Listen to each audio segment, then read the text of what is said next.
Olá a todos. Antes de iniciar esta unidade 1, eu vou me apresentar para vocês. Meu nome é Marco Aurélio. Eu sou professor da disciplina Economia e Mercados do curso técnico em Administração do Instituto Federal do Piauí, modalidade à distância. Eu sou bacharel em Ciências Econômicas pela Universidade Federal do Piauí. Sou especialista em Gestão Pública pela Universidade Estadual do Piauí e sou economista efetivo da Universidade Federal do Piauí. O meu e-mail é marcoamn@ufp.edu.br. Através deste e-mail, vocês podem entrar em contato comigo para tirar quaisquer dúvidas sobre o conteúdo da nossa disciplina. Pois bem, antes de iniciar ainda a apresentação dessa unidade 1, é importante que façamos uma explanação sobre o objetivo geral e os objetivos específicos da nossa disciplina, especialmente dessa unidade 1. Bom, o objetivo geral da disciplina Economia e Mercados é oferecer e propiciar aos alunos conhecimentos sobre a economia e sua influência sobre os mercados, a fim de que compreendam como as empresas e os indivíduos, através da macroeconomia e microeconomia, interagem para satisfazer os interesses de produção e consumo, contribuindo dessa forma para a fluidez do sistema econômico. E como objetivos específicos, entender o conceito de economia, definir os agentes econômicos, conhecer os fatores de produção, entender os mercados, bem como suas estruturas e interesses, e aprender sobre a lei da procura e suas elasticidades. Pois bem, a nossa primeira unidade, nós vamos abordar os conceitos gerais de economia, certo? E o que é as ciências econômicas? Do que tratam as ciências econômicas? Antes de tudo, é importante nós identificarmos o objeto de estudo das ciências econômicas. O objeto de estudo das ciências econômicas é exatamente a economia. A princípio, já podemos identificar que as ciências econômicas apresentam um conceito mais amplo, mais abrangente, porque além dela abordar as relações de produção, consumo dos diferentes agentes econômicos, também aborda o comportamento do indivíduo. Já a economia apresenta um conceito mais específico. Portanto, a definição de ciências econômicas é a seguinte: estudam a produção, a distribuição e o consumo de bens e serviços pelas pessoas e sociedades. Também estudam os processos de acumulação de bens materiais, possibilitando assim entender a geração de riqueza pelas sociedades. Então, a partir dessa definição das ciências econômicas, podemos chegar também à definição do que é economia e como ela funciona. Primeiramente, temos que explanar dois elementos relacionados à economia. Primeiro, nós consumidores, nós indivíduos, temos várias necessidades. Necessidades de alimentação, vestuário, habitação, segurança, serviços de lazer, serviços médicos, etc. Né? Então, são várias necessidades humanas, ou seja, as nossas necessidades, as necessidades dos indivíduos são ilimitadas.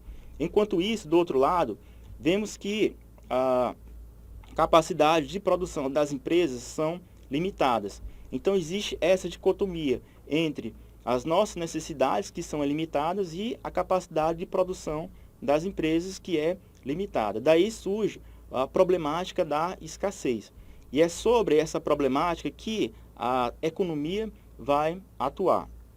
Daí já podemos identificar o conceito de economia sobre essa problemática da escassez. Portanto, é a ciência que estuda os recursos escassos e as alternativas de produção para atender às necessidades ilimitadas dos indivíduos. Ou seja, compete o estudo da ação econômica do homem, envolvendo essencialmente o processo de produção, a geração e a apropriação da renda e a acumulação. Portanto, a ciência econômica, portanto, a economia, ela vai analisar, estudar a melhor forma possível de gerenciar os recursos produtivos que são escassos para atender no máximo possível para maximizar as necessidades humanas que são ilimitadas. Então esse é o conceito, essa é a definição de economia. É um conceito mais restrito, mais simplificado do que o conceito de ciências econômicas, que é mais abrangente.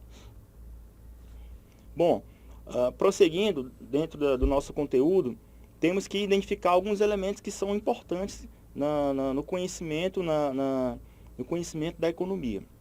Bom, no cenário econômico. O primeiro deles, podemos falar dos agentes, os agentes econômicos. Quem são os agentes econômicos?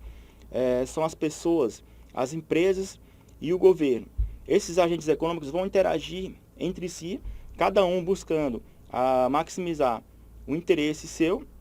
E nessa relação entre esses vários agentes econômicos é que vai se dar a formação do sistema econômico. Outro elemento importante dentro da teoria econômica que nós acabamos de citar é a escassez. E o que é a escassez? É quando há uma oferta reduzida de algum bem ou algum serviço para os consumidores. Ou seja, toda vez que há a escassez, o primeiro impacto que vai ocorrer é o aumento dos preços. Então há essa relação entre escassez e aumento dos preços. Outro elemento importante dentro do cenário econômico é a produção. O que é a produção? É a transformação dos fatores de produção, é a transformação da matéria-prima em algum produto que vai atender, que vai satisfazer alguma necessidade humana. Por exemplo, a produção de um carro. A produção de um carro vai atender, vai satisfazer uma necessidade do indivíduo. Outro elemento importante no cenário econômico é o mercado. O que é o mercado? É aquele lugar onde os indivíduos e onde as empresas vão satisfazer as suas necessidades, certo? Onde vão satisfazer os seus interesses. O indivíduo vai encontrar o bem, o qual depende para satisfazer o seu interesse individual, e a empresa vai ofertar nesse mesmo mercado aquele bem que vai satisfazer o seu interesse, que é a maximização do lucro. Então, é o local onde vão se confrontar tanto o consumidor como também o vendedor, ou seja, onde vai se confrontar a demanda com a oferta. Bom, a macroeconomia, aliás, a economia se divide em vários elementos. A economia tem várias subdivisões. As duas mais importantes dessas subdivisões é a macroeconomia e a microeconomia. O que é macroeconomia? A macroeconomia, ela vai abordar a economia de uma forma mais abrangente, de uma forma mais agregada. Os elementos, da macroeconomia identificados, os agregados macroeconômicos, são exatamente o produto, a renda e a despesa. Esses são os três grandes agregados da teoria macroeconômica. A macroeconomia ela vai analisar, ela vai se debruçar sobre esses três grandes agregados.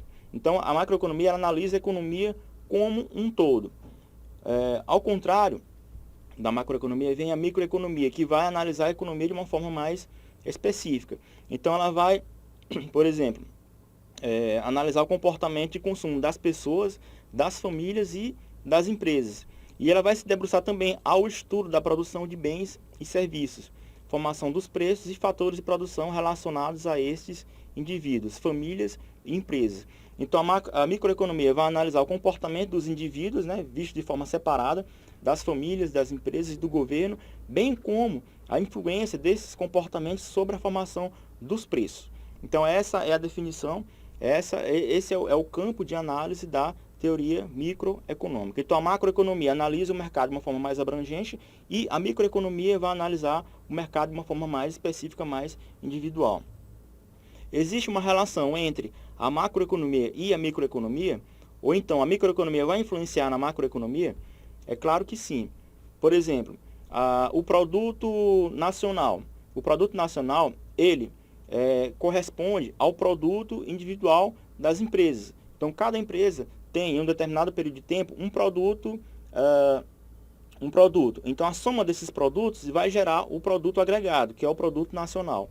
A renda dos indivíduos, em um determinado período de tempo, quando somadas, quando reunidas, vão formar também a renda agregada. Então, vemos aí que a renda a renda dos indivíduos, a renda das empresas, o produto das empresas, quando agregados, vão formar um produto nacional, um produto agregado. Portanto, daí a gente verifica que há uma influência, né, da microeconomia sobre a macroeconomia. Bom, definindo os agentes econômicos. O que são agentes econômicos? Qual o conceito de agentes econômicos, né?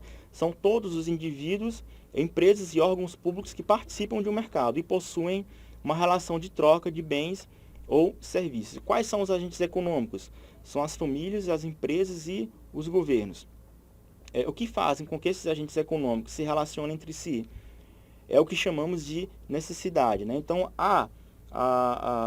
o sistema econômico, né, a relação entre esses diferentes agentes, né, as empresas, as famílias e o governo, isso vai acontecer devido às necessidades. Essas necessidades, elas são classificadas em primárias, necessidades secundárias e necessidades coletivas. Quais são as necessidades primárias? São necessidades imediatas, aquelas necessidades de alimentação, vestuário, habitação, transporte e higiene.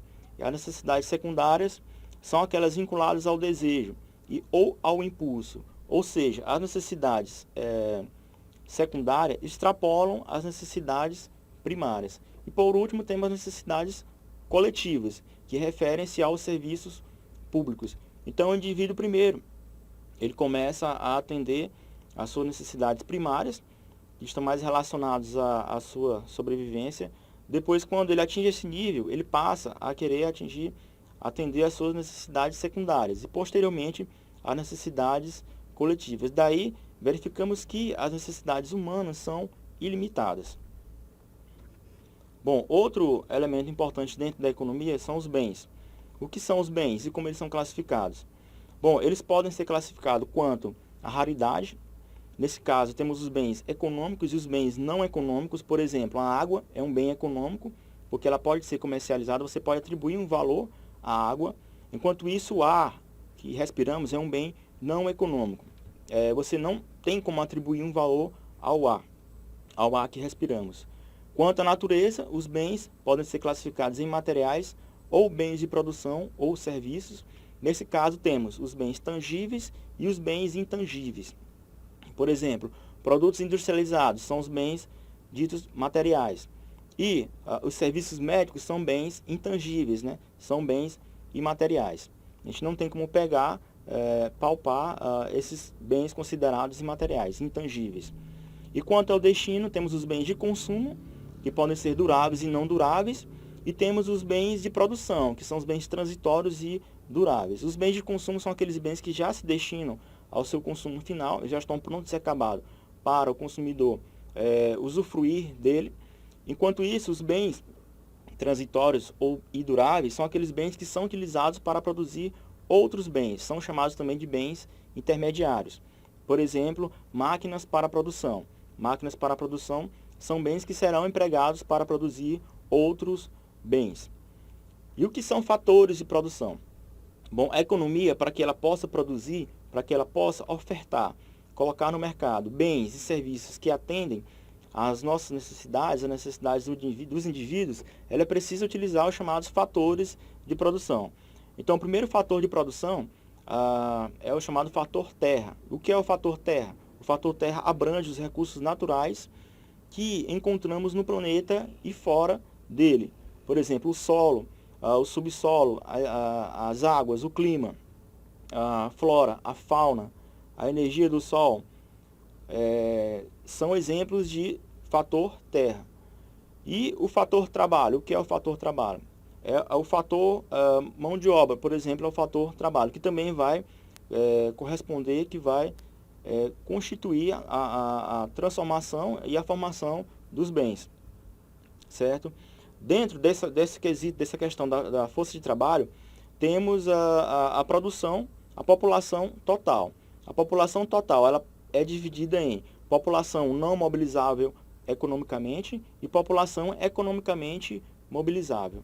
A população não mobilizável economicamente é subdividida em porção pré-produtiva e porção pós-produtiva.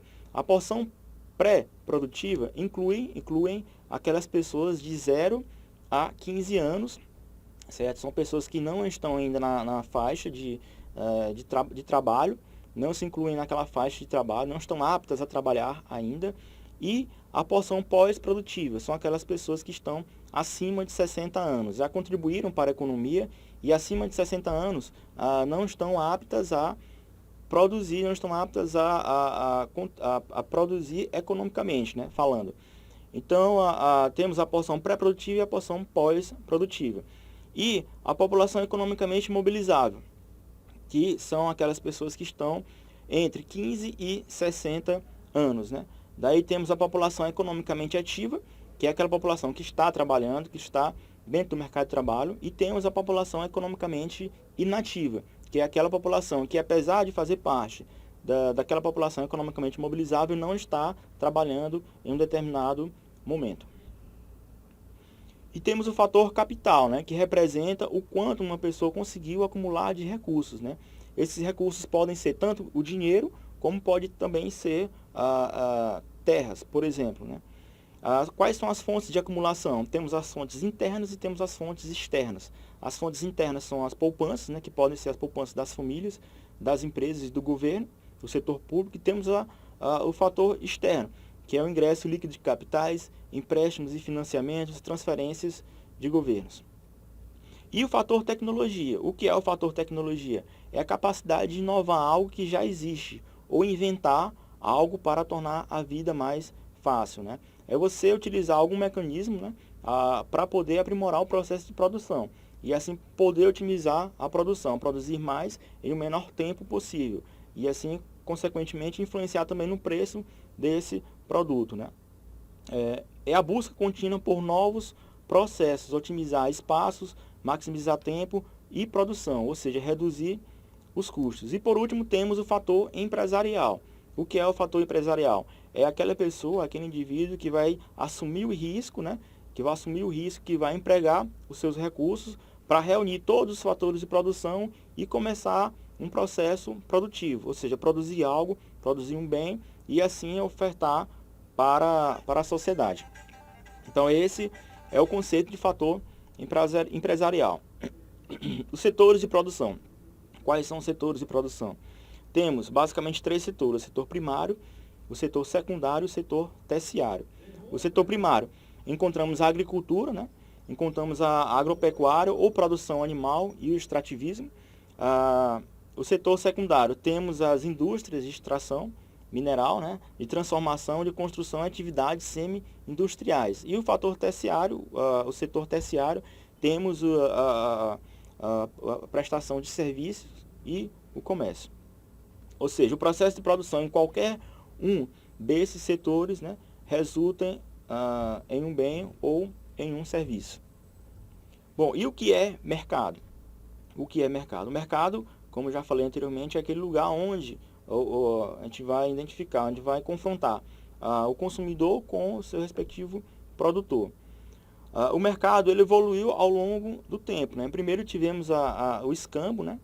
O escambo era aquela situação onde um produto era trocado diretamente por outro produto, né? Um bem era trocado por outro bem. Quando o indivíduo queria satisfazer um interesse seu, uma necessidade sua, ele trocava um bem pelo outro. Posteriormente evoluiu para a moeda metálica, ou seja, para facilitar as trocas, introduziu-se um elemento chamado moeda metálica. A moeda metálica é um facilitador de troca. Mas devido à dificuldade de transporte, devido à questão da segurança também, a moeda metálica evoluiu para o papel moeda, né? Por exemplo, as letras de câmbio, os certificados de depósito, ou seja, a moeda poderia ser representada em um lastro, em um papel, e assim também poderia ser utilizada como um facilitador, como também um instrumento de troca. E quais são as funções da moeda? Nesse contexto, a moeda possui algumas funções, como, por exemplo, intermediar as trocas, né? O que é intermediar as trocas? A moeda serve como uma facilitadora de trocas. A moeda também pode ser considerada uma medida de valor, ou seja, ela pode mensurar as mercadorias e serviços em moeda, né? Você pode mensurar qualquer bem ou qualquer serviço em moedas. A moeda também possui uma reserva de valor, ou seja, a moeda ela tem liquidez imediata. Você pode, a qualquer momento, com a moeda em mão, adquirir um bem ou um serviço. E também possui uma função de pagamentos diferidos, ou seja, proporciona pagamentos em tempos diferentes.